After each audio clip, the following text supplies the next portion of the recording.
Well, as I hope you know, we invite your suggestions and always welcome them. We've gotten some pretty good ones, too, over the months for Stories for Sports Scene magazine. And we're about to deliver on one of your most frequent requests. Why don't you, we're asked again and again, do a story on professional wrestling? Well, a couple of weeks ago, when the show played at the Civic Center here in town, we went and we saw, and now we show you.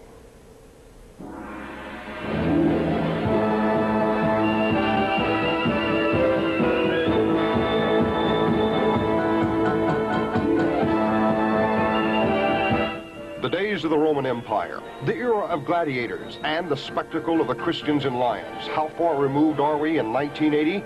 Not very far. But it all depends, I suppose, on how you view things. The spectacle of professional wrestling perhaps touches that period of time closest. The Romans delighted in the kill. You get an instant kill on the red.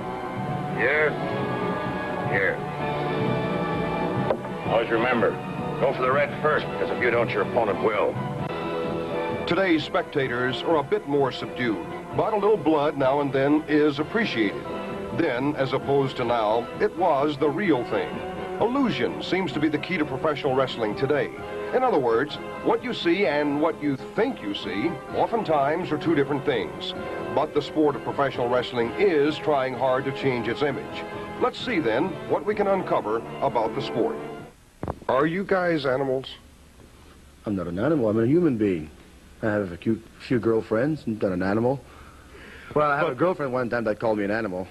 Well, I think in wrestling there's a little bit more violence than in any other sport, and that's what the people like to see.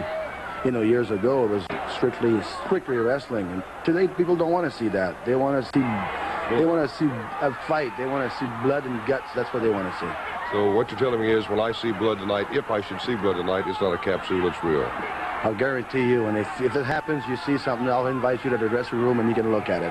Oh, you know, a lot of people laugh at you guys in this business. Now, you know that. I mean, I'm sure you've heard it and seen it, and they say, you guys up there are just a bunch of actors. I wouldn't watch professional wrestling for any amount of money. What's your reaction to that?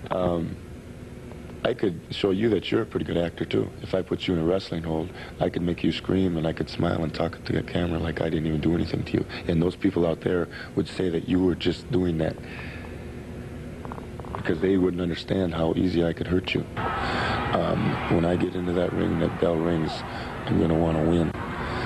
I may wear a nice jacket in the ring. I may do some exercises in the ring.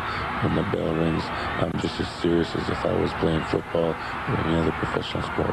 Wrestling then, Phil, in 1980, does it have a better name than it did, say, 10, 15 years ago? Yes, it has a better image all the way around. Well, let me say this. Now, we go to the Garden every month. Now, we couldn't go to the Garden last month. We went to Shea Stadium. Now, we drew 87,250 people. Over $500,000 in money. Now, they're not idiots. Now, you can't, nobody can tell me that they're going in to see something all popped out. They're going in to see these fellas to use their abilities to the best. And they can do it, and they're built for it, and they train. But, Bill, there's a lot of show business surrounding professional wrestling. You do have it, a fellow with a gown, and a fellow like Haystack Calhoun. Naturally, if I tried to tell you that Haystack Calhoun could jump 4 feet or 8 feet, I'd be kidding you. I'd be insulting your intelligence. And like Gorgeous George, but now remember, by the same token, Gorgeous George was a great wrestler. So if we see blood in the ring, it's real, Phil, right? I'll tell you what. This is the one thing that irritates me to no end. If you see blood in that ring, and if it isn't blood from the person that you see it on, I'll give $1,000 to your charity. You come into a sport where a lot of people, quite frankly, just don't believe. Well, I've had about 5 operations from wrestling. I've had about 4 from playing pro football, and consequently, I get twisted around. Of course, I twist a lot of people around. I'm normally on the other end, issuing out the punishment. I can't make anyone believe anything, but I can assure you one thing. Like if I get a headlock on you right now and squeeze your head till your eyes pop out, then you'd be quite a believer. Ernie, are you And don't take this wrong. Are you an animal? In the worst way. I'd probably repent my mama if she got in that ring. And you're serious? As a heart attack. That's correct. See, can't no promoter tell me what to do no time. A lot of times they don't like the way I talk on television when I'm being interviewed. Hey, they don't own me. That's why I'm Ernie Ladd. Because I do exactly what I want. And I said it sincerely. I said on a stack of Bibles, if my mother was dead, I would say it's still on her grave. I'm my own man. If you want to change that, then hey, it just don't work. That's all. Professional wrestling depends and survives on its fans perhaps more so than any other sport, because the fan is such an active, integral part of professional wrestling. Ms. Krieger, how long have you been a wrestling fan? 24 years and a half. And you're not 35 years old either, are you? No, not hardly. I'm 81 years old. February, I'll be 82. What is it you like about this sport? The roughness, rough, it's exciting. You like the violence and the blood? Oh, yeah. If it was good, I wouldn't go. Do you believe that it's real what's happening in that ring? I think so. You do? I think so, yeah. If I didn't, I wouldn't go. You really get excited and really get up about these matches, don't you? Yeah, I do. I do. Do you ever get mad at these guys? Yeah, sometimes I call them bad name.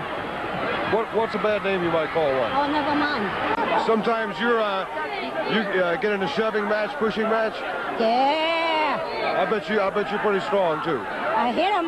Do you? Yeah.